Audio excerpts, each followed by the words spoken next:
व्रत का मतलब है आत्मसंयम।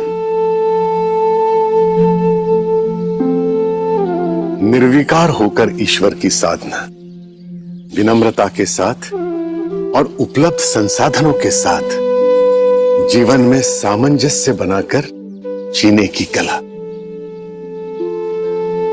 किंतु हम भगवान के नाम पर आडंबर करते हैं, दिखावा करते हैं। हम व्रत को एक प्रदर्शन में, दिखावे में बदल देते हैं कि हम भगवान के लिए कितना कुछ कर सकते हैं।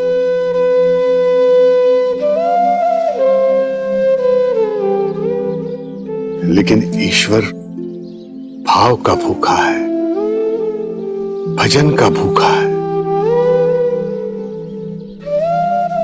भोजन का नहीं। वो हमें देता है, हम उसे दें, ऐसा सामर्थ्य हम में कहां। राम जी का पेट शबरी के झूठे बेर से ही भर गया था। भगवान को 9 प्रकार के व्यंजनों की आवश्यकता नहीं होती है।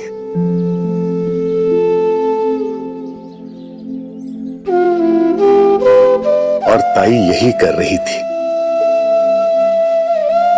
है ना ताई?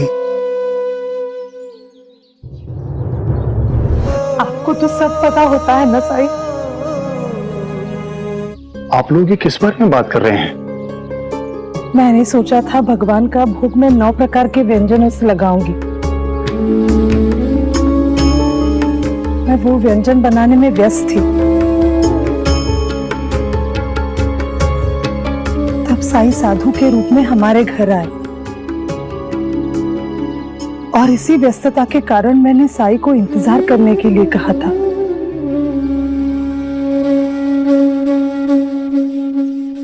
यही तुम्हारी गलती थी ताई। जब किसी जरूरतमंद को तुम सादा भोजन तक नहीं दे सकती हो, तो किसी मूर्ति को अच्छे से अच्छे भोजन का भोग लगाना कहां की बुद्धिमानी है। नर की पूजा, नारायण की पूजा। भगवान ने कब कहा कि उनके व्रत के लिए किसी और को भूखा रखें? संसार का सबसे बड़ा पुण्य किसी भूखे को खाना खिलाना है, फिर वो इंसान हो या पशु पक्षी। दूसरों की सेवा से बड़ा व्रत कोई नहीं।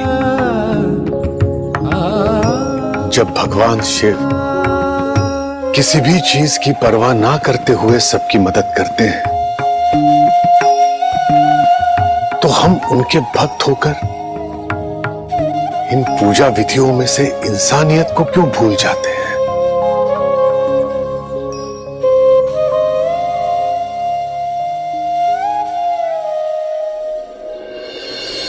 मुझे माफ कर दीजिए साईं। मैं ऐसी गलती फिर कभी नहीं करूंगी। जानता हूं ताई, यह गलती तुमसे अज्ञानता में हुई है। अब ज्ञान आ गया है तो दोबारा भूल नहीं होगी।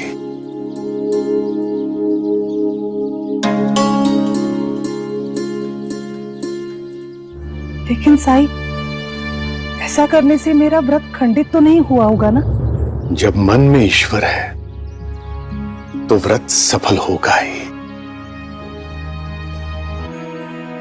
राम जी भला करें। साई ओम साई ओम।